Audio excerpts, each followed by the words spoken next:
नमस्कार दोस्तों, स्वागत है अपने YouTube channel education classes Ramu में। आपका स्वागत करता हूं। दोस्तों, आज की वीडियो हमारा youth competition times primary Super TET शिक्षक भर्ती के लिए पर्यावरण एवं सामाजिक अध्ययन वाला जो बुक हम आपको पढ़ा रहे थे यूथ से, उसमें हमने 14 टॉपिक पिछले वीडियो में कवर कर चुके थे, जिसमें हमारा भारतीय संविधान एवं शासन व्यवस्था जो हमारा 14वां टॉपिक था उसको हमने कवर कर लिया था। आज हमारा 15वां टॉपिक है और वो है भारतीय अर्थव्यवस्था। तो अर्थव्यवस्था से रिलेटेड जो क्वेश्चन बनते हैं, हालांकि टॉपिक में दिया गया है 10 नंबर का प्रश्न ही यहाँ से बनता है। तो वैसे तो पिछले जो 18 वाला एग्जाम हुआ वहाँ पर यहाँ से प्रश्न नहीं देखने को आए हैं, लेकिन हो सकता है आपको आने वाली जो भर्ती है उसमें देखने को मिले जब टॉपिक में हमारे सिलेबस में दिया गया है। तो वीडियो आपको पसंद आ रहा होगा तो चैनल को लाइक शेयर सब्सक्राइब जरूर करिएगा। कुछ इंपॉर्टेंट पॉइंट जो कि दिए गए हैं बस उतने ही हमें कवर करना है अपने सिलेबस के अकॉर्डिंग। और आपको बता दें कि शिक्षक भर्ती से रिलेटेड फ्री में नोट्स PDF प्राप्त करना है तो आप हमारे टेलीग्राम पर चले जाइए, लिंक इस वीडियो के डिस्क्रिप्शन में दिया गया है, या इस नाम से एजुकेशन क्लासेस रामू के नाम से आप सर्च करिएगा, हमारा टेलीग्राम मिल जाएगा। वहाँ पर हमने फ्री में बहुत से नोट्स आप लोगों के लिए प्रोवाइड कराया हूँ, तो आप जाकर वहाँ से ले सकते हैं। चलिए, आज का हमारा टॉपिक है भारतीय अर्थव्यवस्था, जिसमें हमारा पहला प्रश्न है कि भारतीय राष्ट्रीय आय का संकलन कौन करता है।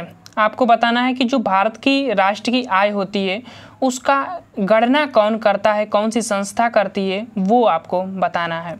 ऑप्शन आपके सामने, इसमें जो विकल्प सही होगा वो डी वाला विकल्प, केंद्रीय सांख्यिकी संगठन SCO। केंद्रीय सांख्यिकी संगठन की स्थापना जो है कब हुई थी, तो 1951 में इसकी स्थापना होती है और इसके अध्यक्ष जो है वित्त मंत्री जो है होते हैं। तो डी वाला हमारा विकल्प सही हो जाएगा। और विकल्प की बात करें तो भारतीय सांख्यिकी संगठन की स्थापना PC महालनोबिस ने किया था कलकत्ता में। 1931 में इसकी स्थापना हुई थी भारतीय सांख्यिकी संगठन की। तो ध्यान रखिएगा, कलकत्ता में PC महालनोबिस जो थे उन्होंने किया था।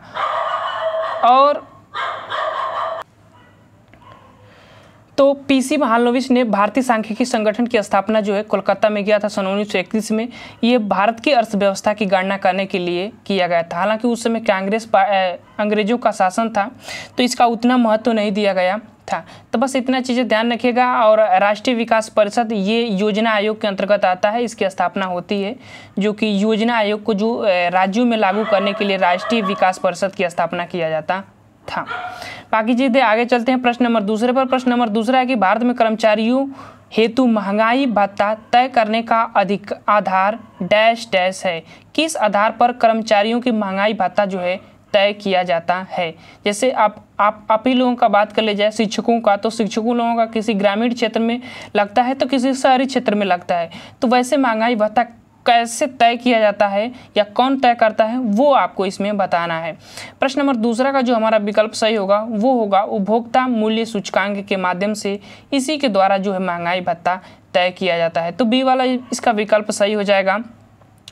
आगे चलते हैं और इसी में दिया गया है कि भारत में सरकारी कर्मचारियों के महंगाई भत्ता उपभोक्ता मूल्य सूचकांक, जिसको CPI कहते हैं, के द्वारा तय किया जाता है। उपभोक्ता मूल्य सूचकांक सरकारी कर्मचारियों के वेतन, मजदूरी तथा महंगाई भत्ता समायोजित करने के लिए प्रयोग में लाया जाता है। यह सूचकांक श्रम मंत्रालय के अंतर्गत आती है, तो ये बात भी ध्यान रखिएगा, महंगाई भत्ता। आगे चलते हैं प्रश्न नंबर तीसरा है कि भारत में आर्थिक सर्वेक्षण सरकारी स्तर पर प्रति वर्ष कौन प्रकाशित करता है। तो कौन प्रकाशित करता है, जो आर्थिक सर्वेक्षण होता है तो वो अपना जो वित्त मंत्रालय होता है वही प्रकाशित करता है। सी ऑप्शन सही हो जाएगा। वर्तमान में वित्त मंत्री कौन है, निर्मला सीतारमण। तो इस चीज़ को ध्यान रखिएगा। इसमें अगला पॉइंट दिया है कि भारतीय रिजर्व बैंक की स्थापना, तो इसको भी हम बात कर लेते हैं। 1935 में जो है भारतीय रिजर्व बैंक की स्थापना होती है और इसका राष्ट्रीयकरण 1949 में होता है। तो ये भी चीज़ ध्यान रखिएगा।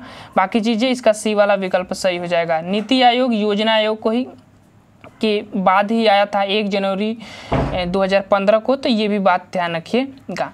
आगे चलते हैं, इसी के आर्थिक समीक्षा इकोनॉमी सर्वे वित्त मंत्रालय दस्तावेज के 12 महीने में भारतीय अर्थव्यवस्था में घटनाक्रमों की समीक्षा करता है।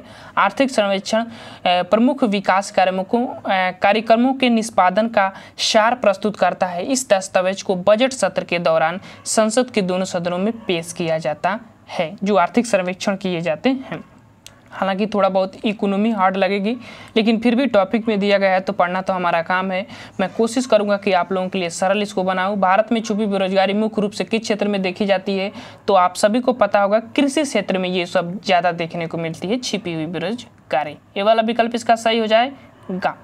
आगे चलते हैं। अगला प्रश्न 5 है कि लॉरेंस वक्र क्या दर्शाता है। ये बहुत महत्वपूर्ण प्रश्न है, हो सकता है ये बन सकता है। तो लॉरेंस वक्र क्या दर्शाता है वो आपको बताना है प्रश्न नंबर 5 का। इसका जो विकल्प सही होगा वो आय वितरण के बारे में ये जो है दर्शाता है लॉरेंस वक्र। इसका पॉइंट इसको थोड़ा समझिएगा। इसमें पहले मैं इसको पढ़ लेता हूँ। देखिए, लॉरेंस वक्र के माध्यम से आय वितरण को दर्शाया जाता है। यह वक्र कुल आय और आय प्राप्तकर्ताओं के मध्य प्राप्त विषमताओं को दर्शाया जाता है। इस वर्ग के अनुसार यह दर्शाया जाता है कि देश में कुल आय में 50% या 60% आबादी को कितना भाग मिला रहा है और 5 से 10% धनी लोगों को कितना भाग हिस्सा मिल रहा है। जबकि मुद्रास्फीति बाजार की ऐसी स्थिति है जिसमें मुद्रा का मूल्य गिरता है तथा वस्तु की कीमतें स्तर से बढ़ती है। तो ये तो महंगाई की बात हो जाती है, मुद्रास्फीति। लेकिन ये चीज़ देखिए, जो लॉरेंस वक्र होता है ना, ये क्या करता है कि एक थिंक की तरह कार्य करता है। जैसे सरकार किसी क्षेत्र में गरीबों की सहायता के लिए पैसे देती है, तो वो ये देखती है कि वो किस वर्ग के लोगों को कितना प्रतिशत हिस्सा प्राप्त होता है, उसी को क्रम में दर्शाया जाता है लॉरेंस वक्र के आधार पर। तो बस इतना ध्यान रखिएगा कि जो सरकार पैसे देती है वो कितने लोगों को, किस निम्न क्षेत्र के लोगों को कितना प्रतिशत हिस्सा प्राप्त होता है, उस वक्रता को दर्शाने का कार्य करता है लॉरेंस वक्र। बहुत महत्वपूर्ण पॉइंट था, ध्यान रखिएगा। प्रश्न नंबर 6 है कि भारत की कितनी प्रतिशत आबादी कृषि कार्यों में क्षेत्र है। तो ये 55% और ये 2 है। गणना बहुत पुरानी है, तो ये बस ध्यान रखिएगा, प्रश्न भी पुराना है। प्रश्न नंबर 7 है कि वे वस्तुएं जिनकी कीमत बढ़ने पर खपत बढ़ जाती है, तो कैसी वस्तुएं कहलाती है। ये एक तरह का परिभाषा की तरह इसको याद रखिएगा कि जब कोई वस्तु की कीमत बढ़ती है तो उसकी खपत भी बढ़ जाती है, तो उन वैसी वस्तुओं को हम गिफिन वस्तुएं कहते हैं। इसको परिभाषा की तरह याद रखिएगा, पूछा जाता है।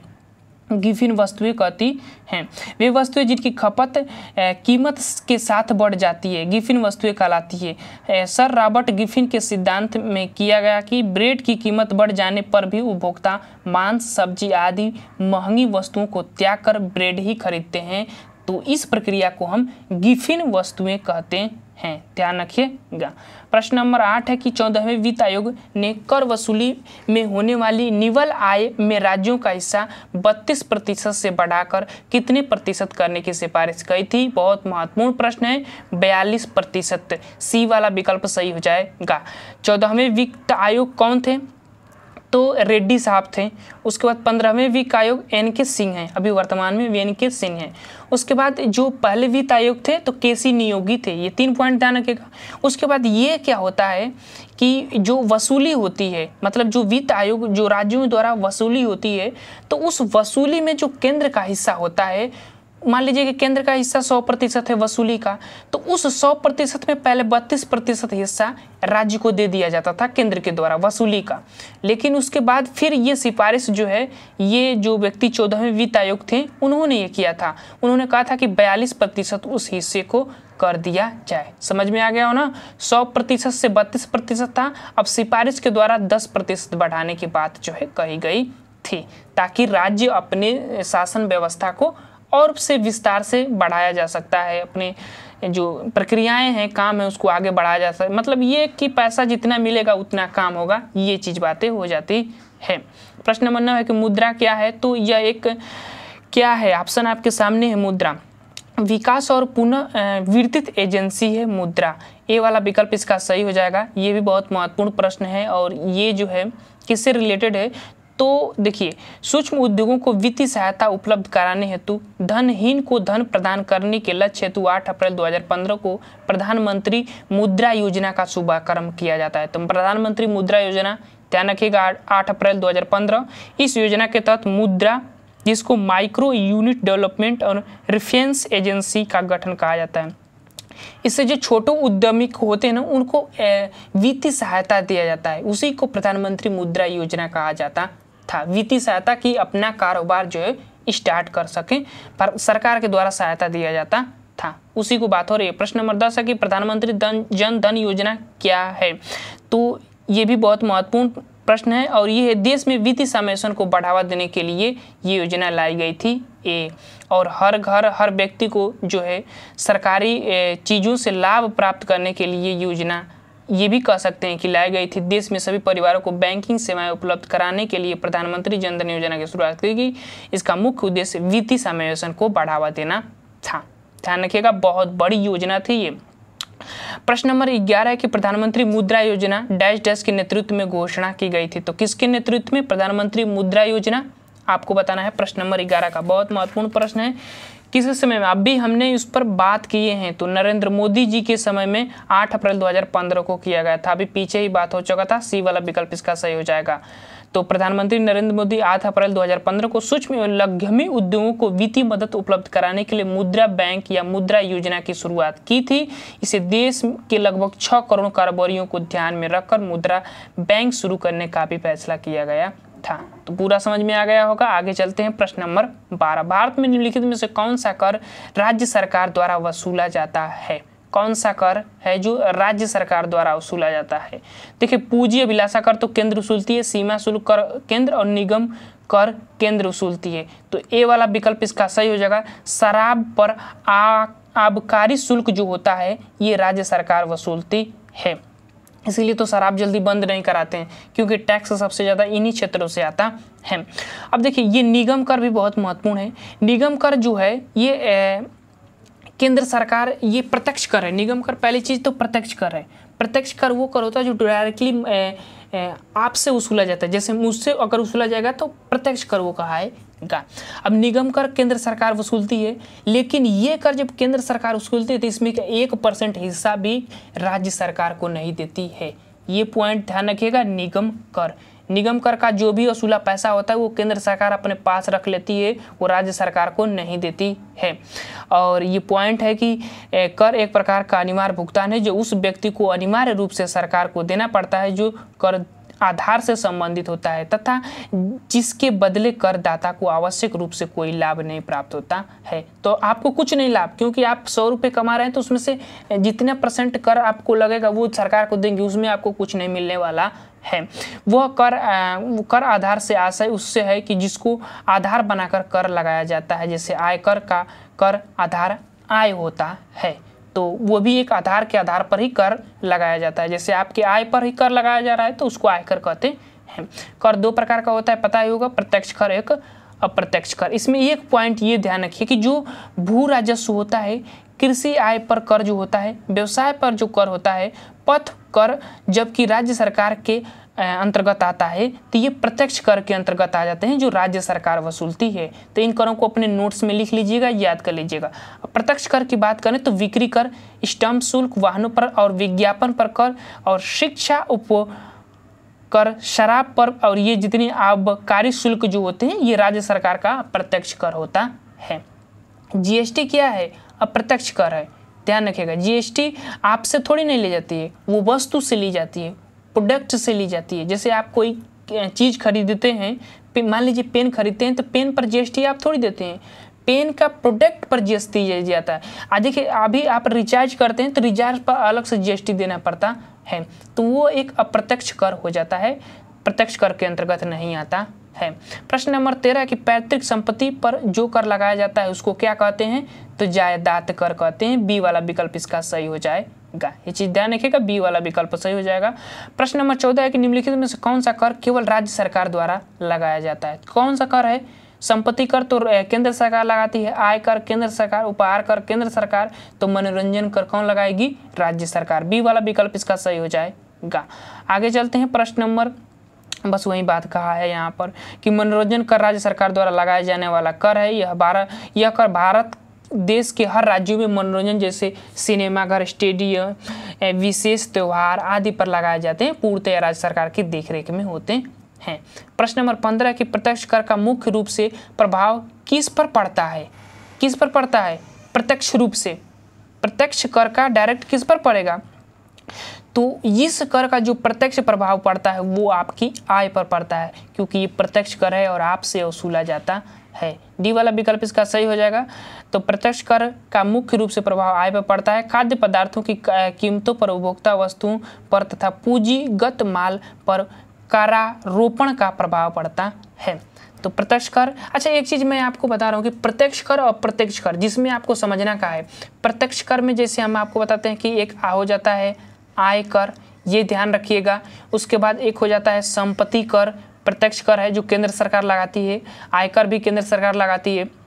उसके बाद उपहार कर हो जाता है और एक निगम कर हो जाता है और व्यय कर। तो ये सब प्रत्यक्ष कर के अंतर्गत आने वाले कर हैं, ये पॉइंट ध्यान रखिएगा। प्रश्न नंबर 16 है कि निम्नलिखित में से कौन सा कर केंद्र द्वारा लगाया जाता है और राज्यों के साथ नहीं बांटा जाता? देखा, यही पॉइंट मैं बता रहा था आपको कि राज्यों के साथ नहीं बांटा जाता है। कौन सा कर? निगम कर। केंद्र सरकार वसूलती है लेकिन राज्य को एक पैसा नहीं देती है। सी वाला विकल्प इसका सही हो जाएगा। बाकी और सब में वसूलेगी तो देगी लेकिन निगम कर पर नहीं देती है। तो संविधान की 7वीं सूची में केंद्र और राज्यों के बीच वित्तीय स्रोतों का विभाजन किया गया है। केंद्र सरकार द्वारा लगाए गए करों को 4 भागों में विभाजित किया गया है। प्रथम भाग में वे कर जो केंद्र द्वारा लगाए जाते हैं तथा उसमें जिनसे प्राप्त आय पूर्णतः केंद्र सरकार लेती है, इसे निगम कर प्रमुख रूप से इस विभाजन के बीच नहीं आता है। बहुत महत्वपूर्ण है, ध्यान रखिएगा निगम कर को। प्रश्न नंबर 17 है कि निम्नलिखित में से कौन सा एक प्रत्यक्ष कर है? प्रत्यक्ष कर इसमें से कौन सा है? तो संपत्ति कर जो है प्रत्यक्ष कर के अंतर्गत आता है। मैंने अभी बताया ना कि प्रत्यक्ष कर कौन कौन से हैं? आय कर, संपत्ति कर, उपहार कर, निगम कर, व्यय कर, ये प्रत्यक्ष कर हैं। बाकी सब चीज़ें अप्रत्यक्ष कर, ये तीनों दिख रहे हैं ऑप्शन में। बाकी चीज़ें सब वहीं लिखा है। जैसे देख लीजिए कि यहाँ पर प्रत्यक्ष कर वो कर है जिसमें मौद्रिक या वास्तविक बोझ कर से उत्पन्न कराधान, जिसे आपको कराधान कह रहा है यहाँ पर, करापात आप हैं उस व्यक्ति पर पड़ता है जिसके ऊपर सरकार लगाती है। व्यक्तिगत आय कर, संपत्ति कर, उपहार कर, निगम कर, व्यय कर, ये सब प्रत्यक्ष कर है, इनको याद रखिएगा।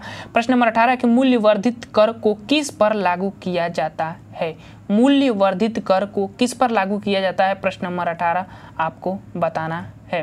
किस पर लागू किया जाता है? तो मूल्य पर लागू किया जाता है। ए वाला विकल्प इसका सही हो जाता है। आगे चलते हैं। प्रश्न नंबर 19 और भारतीय रिजर्व बैंक का राष्ट्रीयकरण कब किया गया था? मैंने बता भी चुका हूँ 1949 में। 3 डेट याद रखिएगा, 1949, 1969 और एक होता है 1980। ये 3 जो सन है इन्हीं में राष्ट्रीयकरण हुआ है बैंकों का। भारतीय रिजर्व बैंक के जो राष्ट्रीयकरण 1949 में हुआ था, 14 बैंकों का राष्ट्रीयकरण 1969 में हुआ था और 6 बैंकों का राष्ट्रीयकरण जो है 1980 में हुआ था। ये बस चीज़ें ध्यान रखिएगा। आगे चलते हैं और अगला हमारा पॉइंट है, बस वही चीज़ लिखा गया है कि 1 अप्रैल 1935 को, बाकी वही चीज़। प्रश्न नंबर 20 है कि इनमें से कौन सा एक भारतीय बैंक नहीं है? कौन सा इसमें से भारतीय बैंक नहीं है वो आपको बताना है। प्रश्न नंबर 20 का कौन नहीं है इसमें से? तो HSBC बैंक जो है ये भारतीय बैंक नहीं है। एक्सिस बैंक भारतीय, HDFC बैंक भारतीय, ICICI बैंक जो है भारतीय है। बाकी डी वाला विकल्प इसका सही हो जाएगा।